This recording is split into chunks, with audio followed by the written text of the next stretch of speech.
থেকে শুরু করে হাঁসখালি জানেনি আমাদের রাজ্যে ল অ্যান্ড অর্ডার ডিজাস্টার। আজকে সকালে ওই চোপড়াতে সুরচালি গ্রাম পঞ্চায়েতে হামিদুরের বাহিনী দুজনকে খুন করেছে আজকে সকালে, যেখানে তালিবানি কায়দায় সালিসি সভায় মহিলার উপর অত্যাচার হয়েছে।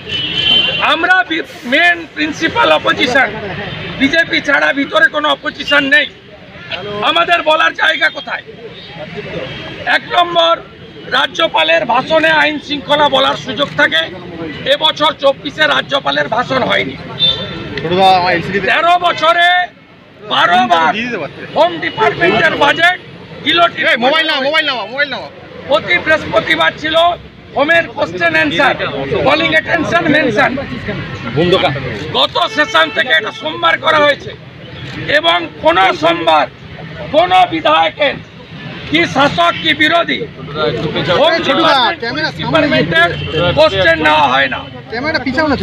তাই আমাদের মহিলা বিধায়িকা যারা ছিলেন আজকে, মাননীয় অগ্নিমিত্রা পাল, মাননীয় তাপসী মণ্ডল, মাননীয় চন্দ্রনা গৌরী, মালতীয়া শ্রীমতী মালতী রাভা রায়, মাননীয় সুমিতা সিনহা মহোদয়, এরা আজকে বলেছিলেন যে মুখ্যমন্ত্রীর স্টেটমেন্ট চাই।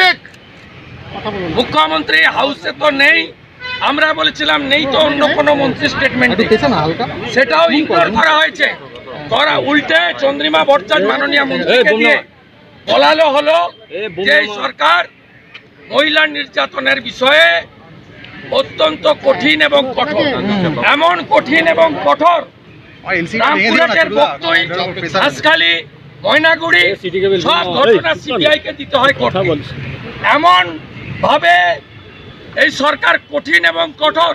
কোচবিহারে বিজেপির একজন মাইনরিটি নেত্রীকে 1.5 কিলোমিটার হাঁটানো হয়, মূল অভিযুক্ত গ্রেপ্তার হয় না।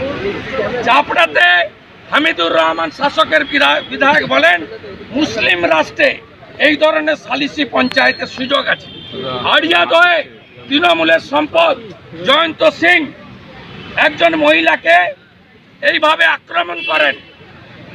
হাওড়ার ডোমজুড়ে মিথ্যা চুরির অপরাধ দিয়ে একজন বয়স্কা মহিলাকে তার মাথা কামিয়ে দেওয়া হয়। এই পশ্চিমবাংলার অবস্থা ভিতরে বলার সুযোগ নেই। তাই আমাদের মহিলা বিধায়িকারা বিশেষ করে রাস্তায় বসে আপনাদের মাধ্যমে বাংলার জনগণকে জানাতে চাই যে এখনো যে অংশ তৃণমূলকে ভোট দেন তাদের কাছে জানাতে চাই যে আপনাদের কাছে লক্ষ্মীর ভাণ্ডারের 1000 টাকার মর্যাদা বেশি না মা বোনেদের নারীত্ব, সম্ভ্রম, ইজ্জত, সম্মান, অধিকার আমি দেখতে পাচ্ছি না, সেই মায়েদের সম্মান বেশি। যেখানে দুর্গা মাকে আমরা পূজা করি বাংলাতে, আমরা ভারত পিতা বলি না, ভারত মাতা বলি। সেই পশ্চিমবঙ্গে মহিলাদের অবস্থা দেখুন। মুখ্যমন্ত্রী হাতরাসে টিম পাঠান, মণিপুরের কথা বলেন, আর তার দলের লোকেরা, তার বিধানসভা, তার শাসক দল, তার সরকার, তার হাউস, তারা মহিলাদের উপর অত্যাচার নিয়ে সামান্য বিবৃতি দিতে পারে না। উল্টে বিধানসভার লবিতে আমি যখন বেরোচ্ছিলাম, পূর্বস্থলীর এমএলএ তপন চ্যাটার্জি আমাকে ফিজিক্যালি অ্যাসল্ট করতে চায়। আপনারা জানেন বিজেপি এমএলএরা সেন্ট্রাল ফোর্স পায়, সেন্ট্রাল ফোর্সকে বাইরে রাখার অর্ডার আছে। আমি স্পিকার বিমান ব্যানার্জিকে বলছি, লিখে পাঠাচ্ছি এক্ষুনি, যে এই গেটের ভিতরে শুধু আমি নয়, আমার কোন বিজেপি এমএলএ যদি তার নিরাপত্তা, তার শারীরিকভাবে কোনো ক্ষতি হয়, তার ঘাড়ে, বিমান ব্যানার্জির ঘাড়ে দায়িত্ব যাবে। তপন চ্যাটার্জির সাহস হয় কি করে? বিশাল লামা, নীলাদ্রি দানা, একাধিক বিধায়ক সাক্ষী, সাংবাদিকরা সাক্ষী। তিনি বিরোধী দলনেতাকে কার্যত ফিজিক্যালি টর্চার করার জন্য সেকেন্ড টাইম একবার হাউসের ভিতর করেছেন, আজকে লবিতে করলেন। তাই আমাদের লড়াই চলছে, চলবে, স্লোগান।